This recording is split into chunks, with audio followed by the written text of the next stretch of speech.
Film ini akhirnya tayang setelah bioskop di Indonesia buka dan tentunya nggak mengecewakan ya guys ya. Shang-Chi and the Legend of the Ten Rings ngasih kita cerita dan sisi baru dari superhero-nya yang kental banget sama action bela diri kungfu dan tai chi dan juga cerita yang relate dengan keluarga. Ada banyak detail yang perlu banget buat kita bahas, banyak juga pertanyaan-pertanyaan yang muncul dari film ini yang tentunya tentang post-credit scene-nya.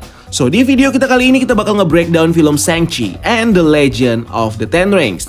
Tapi sebelumnya, spoiler warning dulu buat kalian yang belum nonton film ini. Karena setelah ini, yang bakal kalian dengar adalah plot dan ending dari ceritanya. Resiko ditanggung sendiri ya. Dan kalau udah siap buat spoiler, welcome to Breakdown Channel Universe. Bareng gue Rian, langsung kita bahas ending dan post-credit scene Shang-Chi and the Legend of the Ten Rings.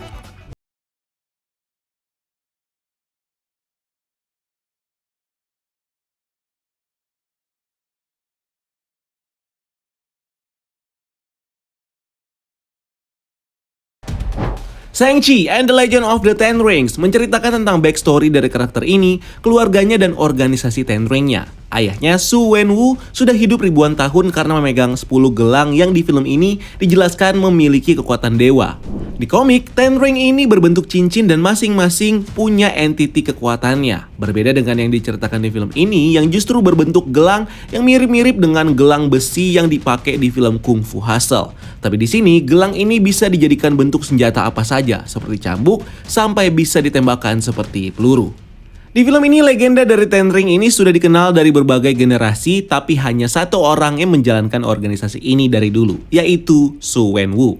Sepanjang generasi, dia dikenal dengan berbagai nama, dari The Warrior King hingga Master Khan. Organisasi Ten Ring tersebar di seluruh dunia dan bekerja di bawah bayangan tanpa terdetek selama berabad-abad, terlibat dalam perang, perampokan, bahkan menghancurkan pemerintahan. Hingga terlibat dalam penculikan Tony Stark di Afghanistan di tahun 2010 berdasarkan timeline penculikan di film Iron Man pertama. Tapi tujuan Wenwu hanya satu, dia haus akan kekuatan. Di tahun 1996, Wenwu lalu mengetahui tentang tempat magis, sebuah desa bernama Ta Lo yang berada di dimensi lain yang berisi hewan magis dan sihir kuno, di mana menurut research Wenwu, penghuninya belajar ilmu bela diri dari para dewa. Saat pergi ke sana, dia lalu masuk ke hutan bambu yang memiliki labirin bergerak dan mengalami kecelakaan yang menewaskan anak buahnya. Dia lalu bertemu dan bertarung dengan wanita bernama Ying Li yang adalah penjaga pintu dan penghuni dari desa Ta Lo. Mereka lalu bertarung dengan Ying Li yang memiliki teknik bela diri tai chi dengan sedikit sentuhan airbender kayak Avatar. Dengan kemampuan itu, Ying Li bisa mengalahkan Wenwu, bahkan sempat bisa mengambil alih 10 gelang miliknya yang membuat gelang ini berubah warna menjadi kuning. Wenwu dan Ying Li lalu jatuh cinta dan memutuskan untuk menikah. Ying Li rela meninggalkan Ta Lo dan Wenwu rela melepaskan organisasi Ten Ring-nya sekaligus dengan 10 gelangnya demi hidup bahagia bersama istrinya. Mereka lalu punya 2 anak, Shang-Chi dan Xialing. Saat Shang-Chi umur 7 tahun, rumah mereka didatengin oleh musuh lama ayahnya, Iron Gang, untuk balas dendam. Ibu Shang-Chi lalu bertarung dan membunuh semua geng itu, namun tetap mati terbunuh oleh mereka. Setelah kematian istrinya Ying Li, Wenwu lalu membentuk kembali organisasi Ten Ring untuk balas dendam atas kematian istrinya, dan juga memulai pelatihan bela diri yang cukup keras untuk Shang-Chi. Di sini Shang-Chi dilatih keras oleh anak buah ayahnya, Death Dealer, sedangkan adik Shang-Chi lalu belajar bela diri sendiri dengan melihat teknik dari latihan kakaknya. Tujuan Wenwu menjadikan Shang-Chi mesin pembunuh yang akan mendampinginya di organisasi Ten Ring. Shang-Chi kecil lalu terlibat dalam proses balas dendam ayahnya melawan dan mencari pemimpin Iron Gang. Hingga usia 14 tahun, ketika ayahnya menemukan orang yang bertanggung jawab atas kematian ibunya, pemimpin dari Iron Gang, Wenwu lalu memberikan misi pertama kepada Shang-Chi untuk membunuh orang itu dan membalaskan dendam kematian ibunya. Shang-Chi lalu mengikuti keinginan ayahnya dan membunuh dalang dari kematian ibunya. Tapi itu justru membuat mata Shang-Chi terbuka dan sadar kalau dia tidak sama seperti ayahnya. Dia sadar kalau ayahnya sengaja membentuk dia menjadi mesin pembunuh. Dia justru memiliki hati dari ibunya yang damai yang sering disebut ibunya kalau Shang-Chi memiliki the heart of the dragon. Shang-Chi lalu kabur setelah misinya itu dan memulai hidup baru di Amerika. Di sana dia bertemu dengan Katie dan bersahabat dengannya, bahkan bekerja bersama menjadi tukang parkir valet di hotel di California. 10 tahun pelariannya, Shang-Chi lalu mendapat kiriman kartu dari Macau yang dia kira dari adiknya karena gambar naga yang mirip dengan mainan origami naga yang sering dibuat ibunya waktu mereka kecil. Ternyata itu dikirim ayahnya untuk memancing Shang-Chi pergi ke Macau. Ayah Shang-Chi juga mengirim anak buahnya ke tempat Shang-Chi untuk mengambil kalung liontin miliknya yang diberikan ibunya. Dia akhirnya pergi ke Macau karena merasa kalau adiknya dalam bahaya, di mana ayahnya juga mengincar kalung liontin milik adiknya. Di Macau, Shang-Chi bertemu dengan adiknya, Xia Ling, yang mengelola fighting club ilegal yang menjadi tempat para petarung dunia berkumpul. Markas Xia Ling ini juga diserang oleh anak buah ayahnya. Shang-Chi dan Xia Ling lalu bertemu ayahnya di sini dan dibawa pulang ke rumah mereka. Ternyata tujuan ayahnya mencari anak-anaknya ini adalah karena ayahnya mendengar bisikan dari ibunya yang meminta untuk diselamatkan. Saat Wenwu mempelajari kembali tentang desa Talo, desa asal ibunya. Nah, menurut Wenwu, jiwa ibunya sekarang sedang dikurung di dalam gua yang ditutup dengan sebuah pintu besar di desa itu. Wenwu berencana untuk masuk ke Talo secara paksa. Dia menemukan celah untuk menembus desa itu dengan menggunakan kalung liontin anak-anaknya yang ternyata adalah kunci untuk membuka petunjuk peta menuju Talo dan jalur khusus melewati labirin bergerak di hutan bambu yang hanya terbuka 1 tahun sekali. Misi Wenwu untuk membebaskan jiwa ibunya yang ditahan di sana dan membangkitkannya kembali. Tidak suka dengan rencana ayahnya yang ternyata juga berniat menghancurkan desa ibunya kalau penduduk desa melawan. Shang-Chi dan Xia Ling lalu melawan ayahnya dan lalu mereka bertiga ditahan di dalam penjara. Di penjara mereka bertemu dengan Trevor Slattery, aktor yang ditunjuk Aldrich Killian untuk berperan sebagai Mandarin di film Iron Man 3 untuk menebar teror dan menyerang Tony Stark, yang ternyata ditahan ayahnya karena mengambil nama dan organisasinya. Quick callback, ini adalah sambungan dari film Marvel one shot berjudul All Hail the King yang nunjukin si Trevor Slattery yang disamper sama agent Ten Ring di penjara yang menyamar sebagai orang dari media yang bernama Jackson Norris yang ingin mewawancarai Trevor. Orang ini lalu membawa Trevor ke markas Wenwu dan ditahan di penjara ini. Trevor ternyata bisa berinteraksi dengan salah satu hewan magis tanpa muka yang dijuluki Chicken Pig. Ini adalah hewan magis dari Talo dan diberi nama oleh Trevor dengan panggilan Morris. Nah, Morris ternyata tahu cara untuk pergi ke Talo tanpa harus menunggu jalur labirin yang terbuka 1 tahun sekali. Mereka lalu kabur dari penjara ayahnya dan langsung menuju ke hutan babu untuk menembus masuk ke desa Talo. Mereka melewati portal yang menembus dimensi luar dan tiba di desa ini. Di desa Talo mereka lalu disambut oleh tante mereka bernama Yingnan, saudari kandung dari ibunya. Shang-Chi, Katie, dan adiknya lalu di sini diajarkan tentang desa Talo oleh tantenya ini, di mana kekuatan dari warga desa ini baik ilmu bela diri dan senjatanya datang dari seekor naga yang dipanggil dengan nama The Great Protector. Di mana The Great Protector dalam legendanya adalah naga yang berhasil melindungi Talo dan universe dunia manusia dari serangan monster yang dipanggil dengan nama Dweller in Darkness, yang menyerang Talo yang saat itu adalah kota yang maju namun dihancurkan oleh monster ini. Setelah kekalahan dari Dwellers in Darkness, The Great Protector mengurung monster ini di sebuah gua dan sejak saat itu, para warga Talo bertugas untuk menjaga pintu dari gua ini. Banyak orang yang datang dan mencoba menyerang Talo untuk membuka pintu gua itu karena mereka mendengar suara bisikan yang menjanjikan keinginan terdalam mereka, dan Wenwu adalah salah satu korbannya yang mendengar suara dari istrinya. Dweller in Darkness sepertinya sengaja mengincar Wenwu karena yakin dengan kekuatan 10 gelang yang dimilikinya, mampu untuk membuka Dark Gate ini. Penduduk Talo lalu bersiap untuk serangan dari Wenwu dan tentara Ten Rings-nya. Wenwu lalu datang dan perang pun terjadi. Wenwu terlibat pertarungan langsung dengan Shang-Chi yang mencoba menyadarkan ayahnya, tapi gagal. Ayahnya lalu berhasil mengalahkan Shang-Chi dan lalu terlempar dan tenggelam di Danau Talo. Wenwu lalu mencoba membuka Dark Gate dengan kekuatan Ten Rings-nya dan membuat Dwellers dan para minion satu persatu lolos dan mencoba mengambil jiwa dari manusia untuk memberikan energi kepada masternya yang bentuknya lebih besar. Shang-Chi di dalam danau lalu bertemu dengan naga The Great Protector yang lalu membantu melawan tentara monster Dweller. Shang-Chi lalu kembali melawan ayahnya dan ternyata berhasil mengambil alih gelang-gelang ayahnya, namun menolak menggunakannya untuk menyerang ayahnya ini dan mencoba lagi menyadarkan ayahnya. Monster besar Dweller lalu berhasil menerobos Dark Gate yang kemudian menyadarkan Wenwu kalau dia melakukan kesalahan besar. Namun sayangnya, Wenwu lalu mati karena jiwanya disedot oleh monster Dweller besar ini. Namun sebelum mati, Wenwu memberikan 10 gelangnya berpindah ke tangan Shang-Chi.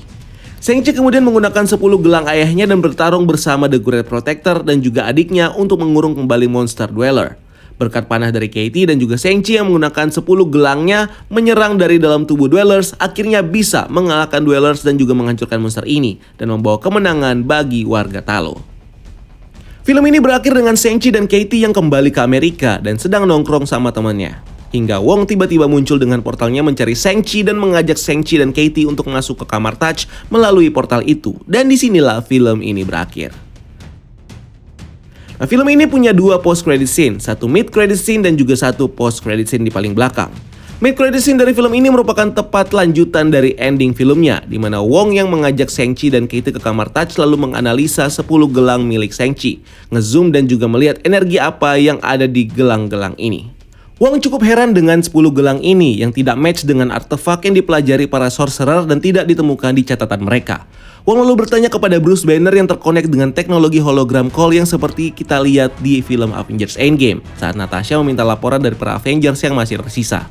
Bruce Banner menjawab kalau itu bukan vibranium dan bertanya apakah ini Chitauri kepada Carol Danvers, di mana teknologi Chitauri ini adalah teknologi dari kaum alien Chitauri yang menyerang New York di film Avengers pertama.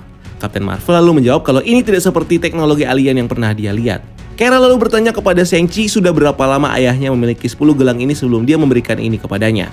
Shang-Chi lalu menjawab sekitar 1000 tahun. Bruce Banner lalu menganalisa bahwa dilihat dari thermaluminescence dari gelang-gelang ini, usianya jauh lebih dari 1000 tahun. Wong lalu menerangkan bahwa ketika Shang-Chi menggunakan 10 gelang ini, mereka merasakannya di kamar Touch. Wong lalu ngezoom lebih dalam dengan projectionnya di mana mereka menemukan ada suar di dalam gelang-gelang ini yang seperti mengirim isyarat atau pesan di mana Shang-Chi lalu bertanya, isyarat pesan kemana? Seketika lalu Captain Marvel mendapat pesan dan bilang kalau dia harus pergi dan mereka bisa mendapatkan nomornya dari Dr. Banner yang lalu si Captain Marvel menutup hologramnya. Bruce Banner lalu bilang kalau Carol sering melakukan itu dan dia tidak punya nomornya sama sekali. Bruce Banner lalu bilang kepada Shang-Chi dan Katie untuk stay safe dan bilang kepada mereka selamat datang di sirkus lalu pergi. Wong lalu mengatakan kepada Shang-Chi dan Katie kalau mereka harus mulai terbiasa dengan hal-hal seperti ini dan bilang kalau hidup mereka akan berubah dan menyuruh mereka untuk pulang dan istirahat. Walaupun ujung-ujungnya mereka bertiga malah karaokean dan nyanyiin lagu Hotel California. Well, kata selamat datang di sirkus ini memang kedengerannya kayak menyambut Shang-Chi ke dalam tim Avengers ya. Dan mungkin aja iya, karena siapapun orang yang punya kekuatan dan jiwa heroik bisa jadi Avengers di MCU. Jadi meskipun terkesan udah join Avengers, kita masih belum bisa confirm itu sebelum nantinya Shang-Chi bakal muncul di film teaming up dengan karakter major lainnya. Bahkan bermain di film dengan judul Avengers. Nah, di mid credit scene ini 10 gelang ini adalah artefak yang asing bagi para sorcerer yang bahkan tidak tercatat di record manapun di sana. Padahal kita tahu para sorcerer menjadi pelindung dunia dari ancaman mistikal dan kekuatan Ten Ring di sini memang merupakan satu ancaman mistikal yang jadi concern dari para sorcerer. Makanya Wong memanggil Shang-Chi di sini. Wong yang bingung dengan kekuatan ini tentunya meminta Bruce Banner untuk membantunya menganalisa artefak ini karena mungkin saja ini merupakan benda hasil dari scientific atau produk science. Dan meminta Captain Marvel yang memang banyak tahu tentang energi-energi alien. Tapi mereka berdua tidak bisa menganalisa lebih jauh tentang 10 gelang ini kecuali dua hal. Hal pertama yang bisa dianalisa oleh Bruce Banner adalah dari thermal luminescence-nya yang memperkirakan kalau benda ini sudah lebih dari 1000 tahun. Nah, thermal luminescence kalau di ilmu fisika kesehatan bisa diterangkan seperti ini. Thermal artinya panas, sedangkan luminescence artinya pencahayaan. Di mana thermal luminescence di sini diukur oleh Bruce Banner melalui radiasi dari cahaya yang dihasilkan dari material yang dipanaskan dengan menggunakan sistem AI yang bisa menganalisa suhu dan juga cahaya dari benda tersebut. Seperti biasanya Bruce dan juga Tony yang menggunakan Jarvis untuk membantu menganalisa sesuatu. So, dari ukuran ini Bruce Banner dengan cepat bisa menganalisa bahwa benda ini usianya sudah lebih dari 1000 tahun, yang artinya benda ini sudah ada jauh sebelum dimiliki oleh Wenwu. Ini sebenarnya sudah sedikit ditis dan dijelaskan di awal film yang menjelaskan legenda dari kekuatan Ten Rings ini, di mana menurut legenda benda ini ditemukan oleh Wenwu di kawah atau dicurinya di kuburan. Nah, memang tidak dijelaskan dengan jelas asal dari benda ini yang sepertinya memang sengaja dibuat misterius dan nantinya akan dijelaskan di film atau di project berikutnya. Nah, di komik Marvel, karakter The Mandarin menemukan 10 cincin saktinya di sebuah pesawat alien yang terjatuh di sebuah tempat yang disebut dengan Valley of the Spirit di Mongolia. Di sana dia menemukan 10 tabung kecil yang berbentuk seperti cincin yang lalu dipakainya dan mampu memberikannya kekuatan. 10 cincin ini berisi jiwa dari para warrior alien dari planet Makluan, sebuah planet yang penghuninya adalah makhluk berbentuk seperti naga, yang salah satunya adalah karakter naga Fin Fang Foom yang awalnya dirumorkan akan muncul di film ini. Nah, bisa aja dengan backstory yang masih misterius tentang 10 gelang ini, referensi dari komik ini akan dipakai untuk menjelaskan asal-usulnya. Dan sinyal yang dikirimkan oleh gelang-gelang ini bisa saja menuju planet asalnya, yaitu Maklu, bahkan ke naga Fin Fang Foom. Tapi kalau kita tahu Marvel banyak mengubah cerita dari entity dan karakternya di MCU yang jauh berbeda, bahkan digabung-gabungkan dengan karakter atau entity lainnya di MCU. Jadi tentunya nggak akan mirip kayak di komik ya, bahkan akan lebih besar dari itu. So, kepada siapa sinyal dari 10 ring ini dikirim? Dengan MCU yang bisa dengan bebas mengacak-acak story dari komik, teori dan juga kemungkinan apapun bisa terjadi. Even kita bisa bikin teori kalau sinyal dari Ten Ring ini dikirimkan ke Mephisto untuk segera datang. Tapi yang pasti sinyal ini akan berhubungan dengan masalah yang akan terjadi di film berikutnya di MCU, di mana ada 3 film yang akan datang dengan konflik yang berbeda. Pertama, film Eternals yang bakal mengangkat masalah di mana para Eternals akan menghadapi kejadian yang disebut dengan Emergence, yang kuat diduga adalah kedatangan dari para Celestials, raksasa yang menciptakan kaum ini untuk datang ke bumi.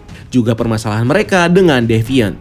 Kedua, Spider-Man No Way Home dan juga Doctor Strange in the Multiverse of Madness, yang sama-sama akan mengangkat masalah tentang multiverse, dan multiverse juga bisa kita lihat dengan jelas proses pecahnya di series Loki. Ketiga, masalah yang sebenarnya nggak begitu major tapi krusial, di mana adanya karakter Valencia Allegra atau Val yang memainkan perannya merekrut superhero versi dia, di mana dia muncul di post-credit scene The Falcon and Winter Soldier dan juga di Black Widow. Nah, dari ketiga masalah ini, yang mana yang bakal connect dengan post-credit scene dari film ini? Dengan hadirnya Wong dan keterlibatan Kamar Touch di sini, tentunya gampang banget untuk mengira kalau ini bakal connect dengan film Doctor Strange in the Multiverse of Madness, dan mungkin akan connect juga dengan Spider-Man No Way Home, yang artinya ada hubungan dengan multiverse.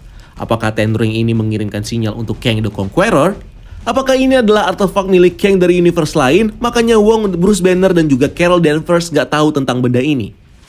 Menarik banget tapi terlalu jauh untuk dikaitkan Ten Ring dengan multiverse atau Kang the Conqueror. Nah, menariknya ini justru bisa connect dengan film The Eternals, dan asal-usul dari Ten Ring bisa saja dijelaskan di film ini. Film Eternals timeline-nya berada setelah kejadian Blip, sama seperti film ini. Tapi range waktu yang akan terjadi di film ini adalah sejak kedatangan pertama dari para Eternals, 7.000 tahun yang lalu. Dan para Eternals ini hidup sepanjang ribuan tahun itu hingga saat ini terlibat dalam sejarah peradaban manusia dan sejarah-sejarah penting lainnya. Mengingat kalau Wenwu juga sudah hidup lebih dari 1000 tahun yang lalu dan juga terlibat dalam sejarah peperangan masa lalu, bisa jadi para Eternals dan juga Wenwu pernah bertemu dalam satu kejadian di masa lalu sekitar 1000-an tahun yang lalu. Tentunya nggak untuk kerjasama atau bertarung, karena para Eternals tidak boleh terlibat dengan pertarungan dan perang manusia. Mereka hanya boleh terlibat jika konflik itu berhubungan dengan para Deviant. Nah, karena range timeline yang akan terjadi di film ini lumayan panjang, maka bisa saja origins dari 10 gelang sakti Shang-Chi ini akan diperlihatkan di film Eternals ini. Dan sepertinya berhubungan dengan 3 entities yang ada di film ini. Eternals itu sendiri, para Deviant, dan juga Celestials. Origins dari Ten Rings di komik udah dijelaskan tadi, di mana ini adalah teknologi alien kaum Makluans. Menarik memang kalau kita bisa melihat ada naga Fing Fang Foom yang akan muncul di film selanjutnya di MCU, atau bahkan di film kedua Shang-Chi. Tapi bisa saja Marvel Studios mengubah backstory dari Ten Rings ini yang akan connect dengan makhluk alien lainnya. Atau bisa jadi ini adalah milik Celestials. Nah, 10 gelang ini mungkin adalah teknologi atau senjata atau device milik Celestials yang mungkin tercecer atau terbuang saat proses penciptaan Eternals dan Deviant di bumi. Benda ini lalu ditemukan oleh Wenwu yang akhirnya memberikannya kekuatan dan immortality atau umur yang panjang. Ini karena teknologi penciptaan dari Celestials memang mampu memberikan keabadian seperti kepada Eternals dan Deviant. Makanya efek yang sama juga akan didapatkan oleh pengguna 10 gelang ini. Dan suara isyarat atau beacon yang dikirim dari dalam gelang ini adalah sinyal kepada para Celestials. Di komik, para Eternals menggunakan teknologi dengan memancarkan sinyal atau beacon untuk berkomunikasi dengan para Celestials. Nah, sinyal beacon ini mungkin adalah hal yang sama yang diadaptasi di komik ini. Dan sinyal ini jelas untuk para Celestials. Makanya ini akan nyambung banget dengan konflik yang akan terjadi di film Eternals yang akan menghadapi kejadian Emergence. Yang mungkin saja salah satu pemicunya adalah sinyal ini. Tapi kenapa sinyal ini baru nyala dan dirasakan di Kamar Touch waktu dipakai sama Shang-Chi? Kenapa nggak nyala waktu dipakai selama ribuan tahun sama Wenwu? Well, untuk pertanyaan dan teori ini emang agak sulit ya buat dijawab. Nah, kalau kalian punya teori atau jawaban dari pertanyaan tadi, mungkin kalian bisa tulis di kolom komentar di bawah. Tapi justru, ini bakal gue bahas menyambung ke teori yang kedua. Yaitu, ini adalah teknologi senjata dari para Deviant. Di komik diceritakan kalau setelah penciptaan Eternals dan Deviant, mereka saling bertarung, di mana Deviant banyak menciptakan senjata-senjata canggih dengan tujuan untuk menaklukkan umat manusia. Senjata-senjata ini lalu dihancurkan oleh para Celestial saat kedatangan kedua kali mereka atau yang disebut dengan The Second Host. Nah, 10 senjata ini mungkin saja adalah senjata canggih yang diciptakan oleh Deviant dengan tujuan jahat. Namun saat senjata-senjata Deviant ini dihancurkan, 10 gelang ini mungkin tercecer atau disembunyikan sehingga tidak ikut dihancurkan. Saat Wenwu menggunakan 10 rings ini, hatinya haus akan kekuasaan. Dia lalu menggunakan 10 rings ini untuk membentuk tentaranya sendiri dan berperang demi kekuasaan dan juga aksi kejahatannya. Itulah kenapa saat Wenwu menggunakan 10 gelang ini, tidak ada suar sinyal yang terpancar dari 10 cincin ini. Karena senjatanya digunakan sesuai dengan peruntukannya saat diciptakan oleh Deviant. Perubahan warna dari 10 rings ini juga menjadi petunjuk, di mana saat Wenwu memakai gelang ini, warna energinya biru. Sedangkan saat Shang-Chi bahkan ibunya waktu take over gelang ini, terjadi perubahan warna menjadi warna kuning. Sebenarnya perubahan warna ini simpelnya untuk membedakan pemegangnya aja, tapi untuk ukuran Marvel, warna pasti ada artinya. Menurut Chinese Color Theory, biru merepresentasikan immortality atau keabadian, umur panjang dan kemajuan. Sedangkan kuning dianggap sebagai sentral atau pusat dan juga power atau kekuatan. Yang tentunya bisa juga artinya seimbang atau balance, dan keseimbangan juga lekat dengan konsepnya yin and yang.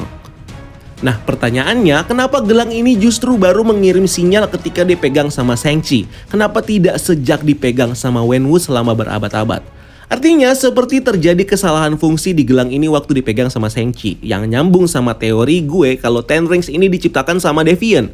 Walaupun Shang-Chi bisa pakai senjata ini, tapi fungsinya yang digunakan untuk tujuan yang baik yang justru bikin senjata ini ngirim sinyal. Karena apa? Karena tidak sesuai dengan tujuan penciptaannya untuk hal yang jahat.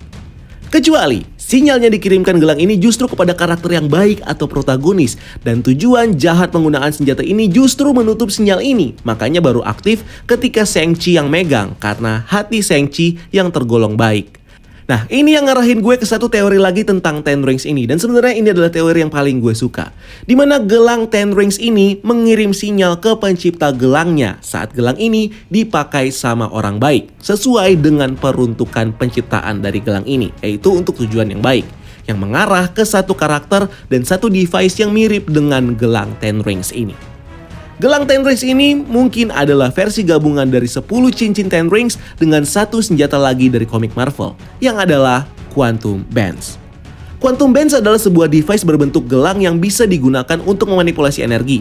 Alat ini diciptakan oleh makhluk kosmik bernama Ion, yang menunjuk orang-orang untuk menjadi protector of the universe, atau pelindung universe. Ya tau lah ya, itu bahasa Inggris bahasa Indonesia doang tuh.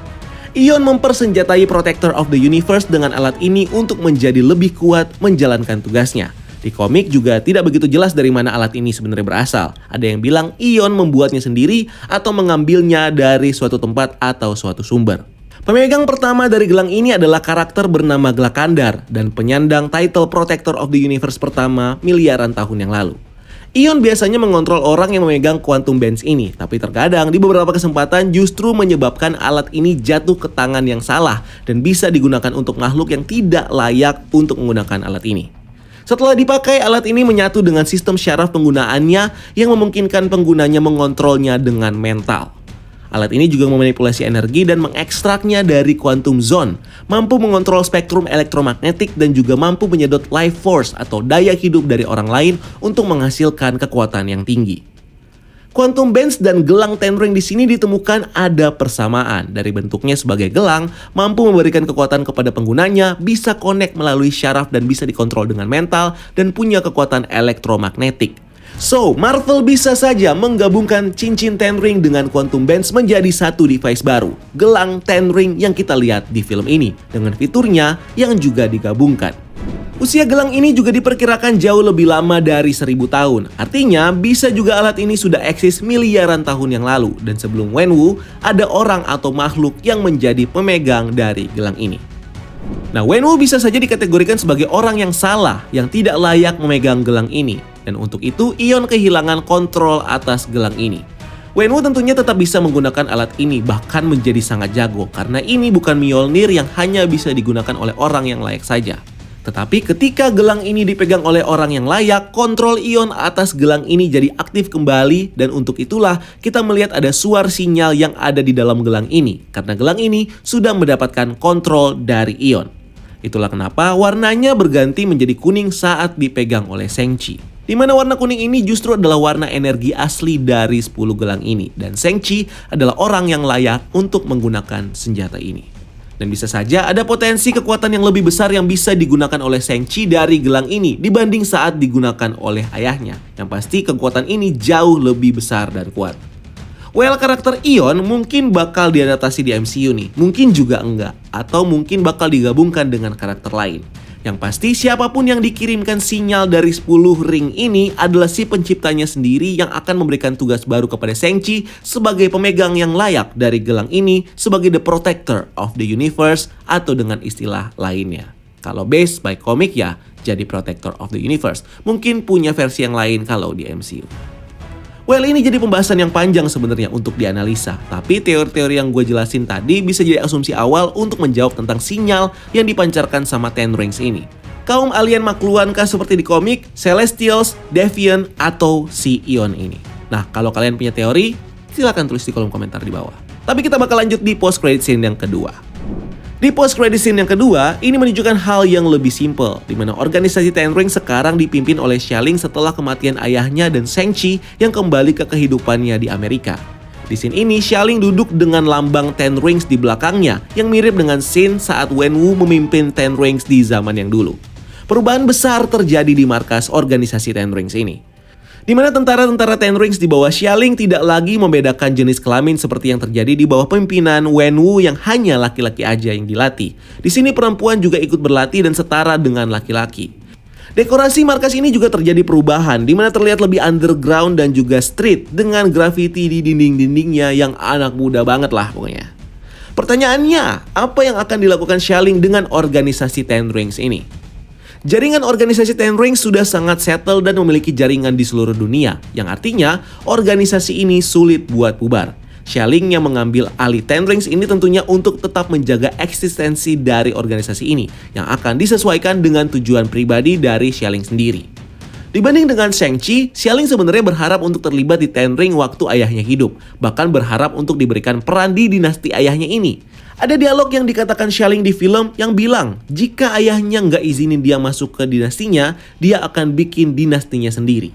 Berbeda dengan Shang-Chi yang nggak tertarik sama sekali dengan dinasti ayahnya yang brutal dan jahat, Xia Ling justru lebih menerima dan bahkan berharap untuk terlibat.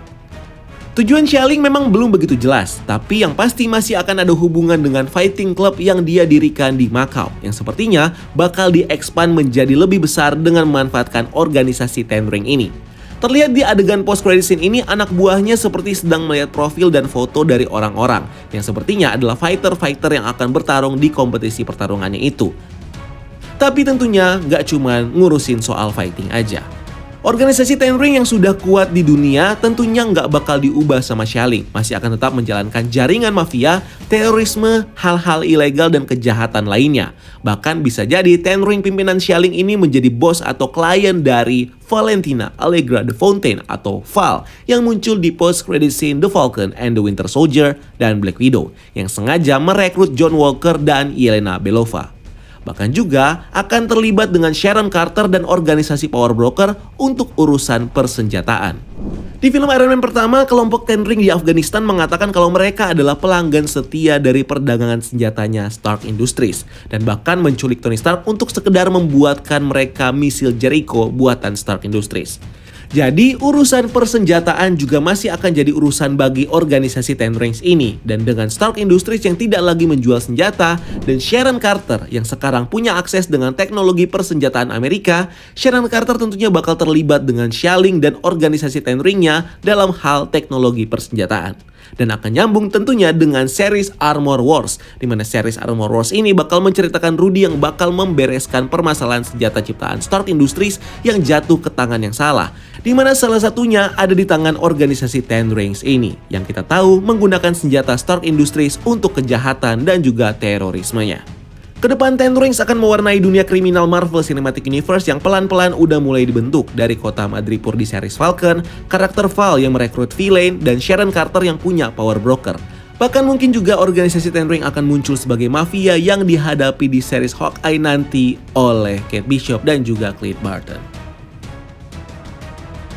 Sebenarnya masih banyak yang perlu dibahas di film ini nantinya, yang bakal gue bahas di video berikutnya ya. Seperti kenapa Bruce Banner kembali ke bentuk manusianya, padahal dia udah berhasil menggabungkan kekuatan Hulk dan kepintaran Bruce Banner dalam satu bentuk. Terus kenapa Abomination bisa temenan sama Wong. Hal-hal yang lebih detail tentang Desa Talo dan juga semua easter eggs yang ada di film ini. So, bakal gue bahas di video-video berikutnya, so stay tune di Breakdown Channel Universe. Dan jangan lupa untuk subscribe channel ini untuk konten-konten menarik lainnya. Dan juga follow akun sosial media kita lainnya untuk hal-hal yang tidak kalah seru. Dan kalau kalian punya bantahan, punya teori sendiri, atau punya teori yang kalian dapetin dari mana, silahkan tulis di kolom komentar di bawah dan jadikan ini bahan diskusi ya.